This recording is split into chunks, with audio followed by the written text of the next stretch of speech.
So in chapter 8, we are still going to be looking at crime from a sociological perspective.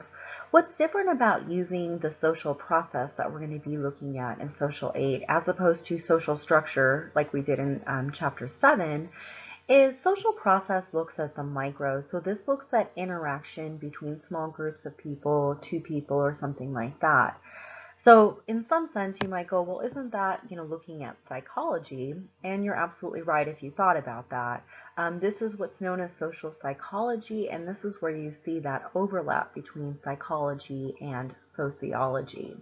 So essentially here we're going to be looking at not at the overall environment and how that contributes to crime, but think about those environments and what we discussed last chapter. Why is it that certain individuals, will engage in this criminality, but the person, living right next to them will not? And so social process really looks to answer some of those questions. And so with looking at social psychology, we're interested in how people react to circumstances differently. We've all had the experience where maybe we pissed somebody off and we had no idea what we actually did. And even when we reflect, we go, well, why are you so mad at me? Well, it's probably because there was something within that person's past experience that contributed to that. So maybe you had to flake on a friend because you had some legitimate excuse, and maybe they got really upset and go, well, what's the big deal? But maybe what you didn't realize is that you were the fourth person that week to flake on them. And so, that action maybe had a lot more meaning or carried a lot more kind of repercussions with it. So the social psychology of an individual is really based on their life experience. So again, we're looking at the micro and we're looking at that socialization process. So within criminology, when we're using the social process, if you have taken an intro to sociology class, this is called the interactionist approach or aligns with that approach. Within criminology, though, we say that for some people, maybe they experience what's known as wrong socialization. So if we take the example of the famous person, Charles Manson, and try to analyze, why maybe he came out or turned out the way that he did, we might look back at his, early childhood. So Manson did not have a great family life. His father was never around. His mother was a prostitute who I remember reading a story where she actually tried to trade him for a pitcher of beer. So she doesn't sound like the greatest of mothers. It doesn't sound like he had this really fruitful or great childhood. And so that might create an understanding as to why Manson, went on to do some of the things that he did. On a personal level, we might also think about, if you want to, I think I mentioned this in previous lectures, but if you want to be a straight A student, you should hang out with other straight A students. So the more law-abiding friends we have, the more likely we are to be law-abiding as well. Same goes for good behavior, right? You want to have really great grades, or you want to, really thrive. Hang out with people who do. And so it's not that chapter 7 and chapter 8 are totally disconnected. They're actually still very connected. So this looks to answer the questions of why certain people go on to commit certain crimes. And so, as I mentioned, this really relates back to the socialization process. So as we internalize our social norms, we learn how to get along with others. Others learn it, maybe they learn kind of what's known as that bad socialization. So if you grew up with parents that are criminals or gang members or, shiesty, then it's possible that you have internalized those values and norms as well.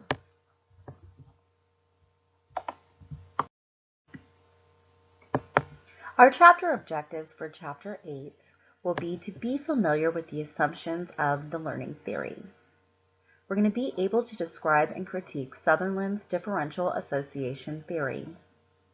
We're going to become familiar with other learning theories discussed in the text, including Glaser's differential identification theory, Bandura's social learning theory, Burgess and Akers' differential reinforcement theory. We're going to be familiar with the assumptions of control theory. We're going to be able to describe and evaluate Reckless's containment theory. and we're going to be able to describe and evaluate Sykes and Matz's neutralization and drift theory. So some of the important assumptions associated with the learning theory is recognizing that criminality is a result of the socialization process. So the socialization process is this everyday process where we are constantly adapting and changing our attitudes depending on our experiences. Another main assumption is that because of people's individual circumstances, some people learn and practice behaviors that the larger society condemns, which we discuss with maybe gang behavior or corruption within politics or corporations. These theories also tell us how people come to adopt these views and how and why these views result in crime. So you have to understand the psychology. In The House I Live In, the film we'll be watching, one of the characters in the film discusses how he didn't feel like robbing people or doing crime was something that was bad because he rationalized it because he was so poor.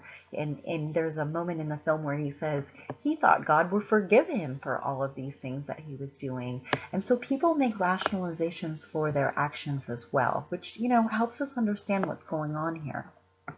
Another assumption is that crime and delinquents are a consequence of that wrong socialization. So again, you're hanging out with the wrong people, you're starting to develop the same type of attitudes, and again, sometimes ends up in criminal behavior. So one of the most important theories in sociology, the most famous theories in sociology, is what's known as differential association.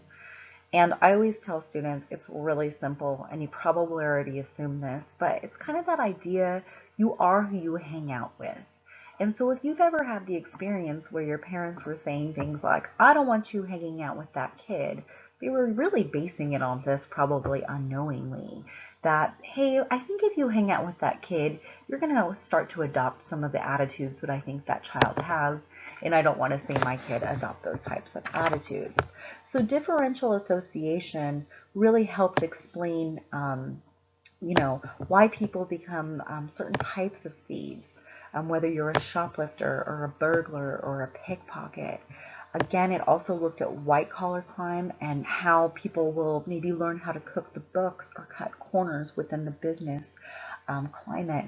It really helps us explain, how children learn prejudice at, as early as 3 years old. There's a really famous picture of a child in a Ku Klux Klan outfit. And every time I see that picture, I think, well, what kind of chance did this kid have? They've been kind of infiltrated with these really racist ideas from the age of 3 years old.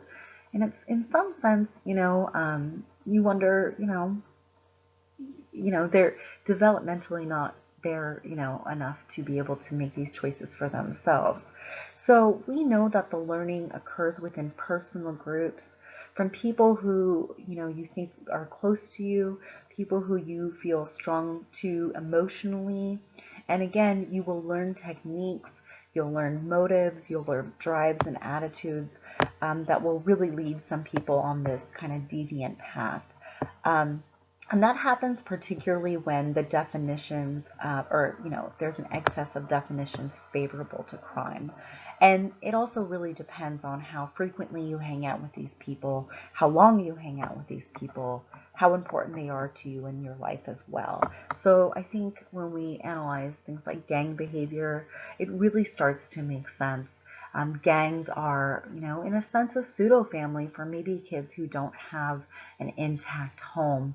It gives them a sense of status within a community. All of a sudden, they're looked up to. They can gain that recognition that maybe they weren't able to find in school or through a job or through other experiences. So this criminal behavior isn't always explained by general needs or values. Sometimes it can be something like in the picture here where something like tagging, right? So tagging, there's no like economic reward for tagging, but The reward would be something like excitement or a status from, the people you're doing it with. Sometimes there's retaliation in regards to gangs. And so I hope this is kind of starting to come together as to, the more you hang out with certain people, the more likely you are to adopt those behaviors. Working off of Edward Sutherland's differential association theory, we have Daniel Glaser's differential identification. So this theory is very similar, but this states that it's instead of who you hang out with, it's who you identify with. And so, in a sense, I think the media plays a really important role in this. So, in creating a reference group of maybe someone who you admire or want to be like, this is where we start to see copycat kind of crimes, where groups who you value their attitudes or behaviors, sometimes you wish to copy that behavior. And so, sadly, what we've seen with recent terrorist attacks or school shootings or things like that is these school shootings really start to look very similar to one another and very different than what we've seen in the past. And so a lot of the time they go, they start to identify with these individuals that they see in the media. And this is where, it starts to explain things like homegrown terrorists. Why is it that we have all of these, American citizens who are identifying with ISIS?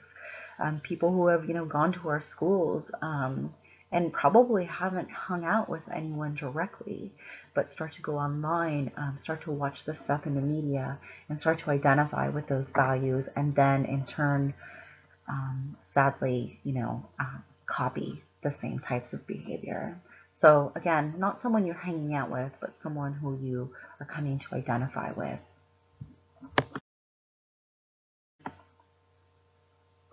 So other elements of social learning theory would be just things like aggressive behavior being learned.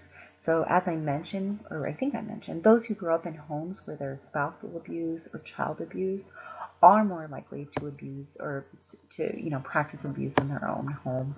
It's not all, it's not true for everyone, but there is a higher likelihood. You've been taught that when your child behaves badly, you spank them because that's what was done to you. And so this is where we start to see kind of a cycle of violence within especially homes. So that criminal behavior reoccurring throughout the generations. And so, yeah, so another thing that we'll look at with social learning theory is when there are rewards associated with those ideas. So if someone is being rewarded for their behavior, it's just kind of another complexity or layer to this kind of phenomenon.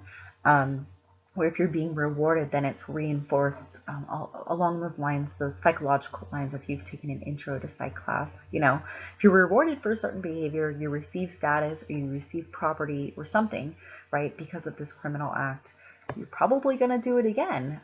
Then again, if you receive punishment, you're most likely to be deterred from engaging in that behavior again.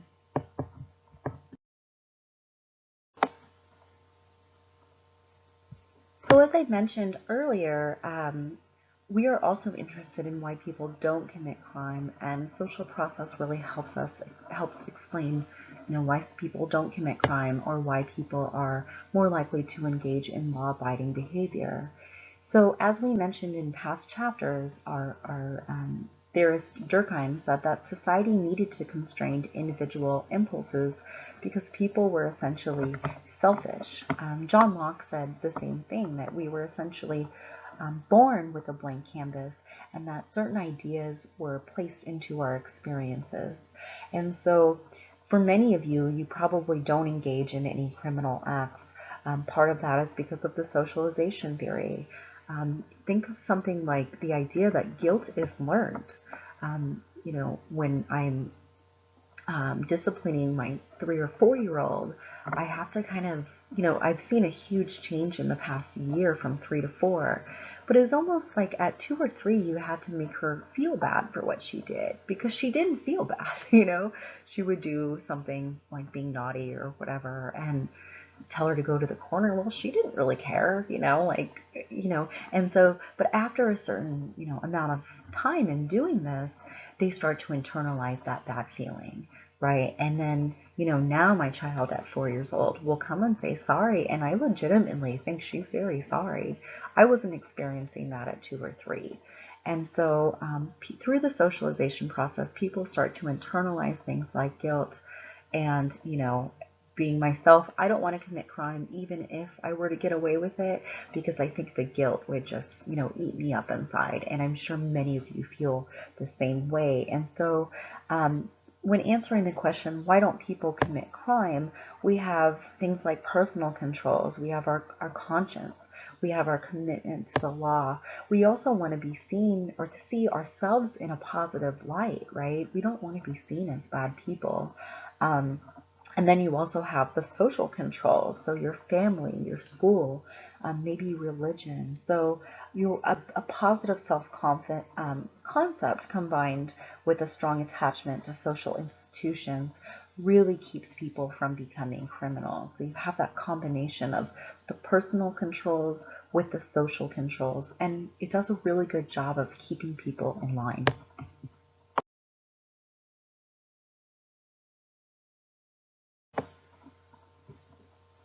Another important theory within the social process lens is the delinquency and drift theory.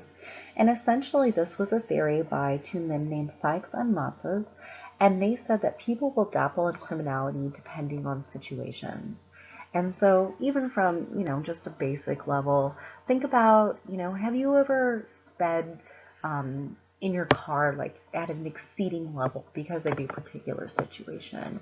Maybe you were late for work and this was going to be your final write-up, or I don't know, maybe you engaged in shoplifting just once because of, you know, um, I don't know, because you were, talked into it, but with friends. Or, maybe you didn't feel bad about it to a certain extent. And so people will rationalize their behavior. And the rationalizing is just a way of making them feel better for what they've done. And there are all these different components to rationalizing criminality or deviance. And so the first one is denying the victim. So maybe, for instance, you get in a fight because, I don't know, you assault someone because they've done something wrong to you. And so you might say something like, hey, that person asked for it. They deserved it. They messed with me first, right? You might bring up something like denial of responsibility. So we hear this a lot, right? It was beyond the individual's control. Maybe my parents were really horrible.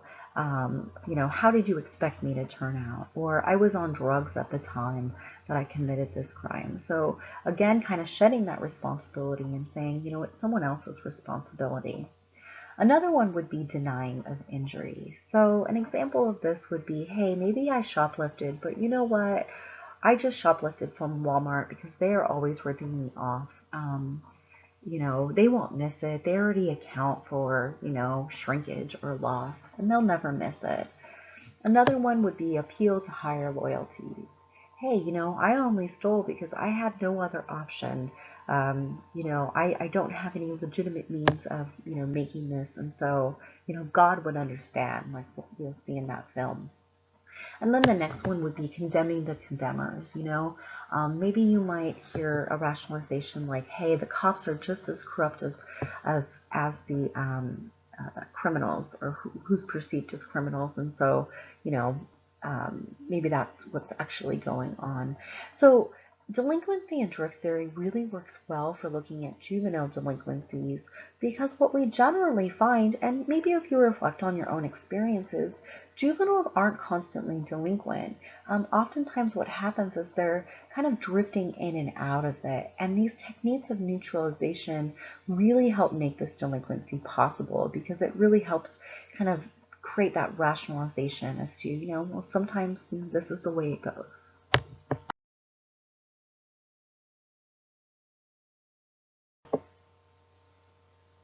Social bond theory really helps to answer some of those questions as to why people don't commit crime as well. So the first idea is attachment. People have a high attachment to things like family, school, or peers. maybe at this point in your life, it really wouldn't be worth it to engage in criminality because, hey, you got a lot going for you. You're going to school, you have a great family life. Why would you want to mess that up? Um, and you obviously also care about the opinions of people like your peers and your teachers. And why would you want to mess that up? Why would you want to ruin kind of your good social standing? Another might be the commitment to like those your future or your career. So you're not thinking, we know oftentimes criminals are very impulsive. They're not really into deferred gratification. So an individual's investment or energy. So hey, you only have one semester left before you graduate. It would be really horrible to get arrested. You have so much invested in conventional pursuits, or you have a job that's really great. So it also helps us understand when people don't have these conventional outlets, why, they don't have those social bonds that are kind of keeping them, on the right path. Another one would be involvement. The amount of time that you spend doing other activities. A real basic idea within criminology. If you want to keep your kids out of trouble, get them so involved that they are just, so busy that they don't have time to do anything else because they're in sports or academics or clubs or whatever. So again, they're really involved in conventional pursuits. The next one would be belief. And again, that idea of accepting these norms, internalizing them, and really abiding to like the conventional ideas that society has. And again, people would be less likely to violate these types of things because they want to do the right thing. They want to be seen as responsible, fair, and moral. So along these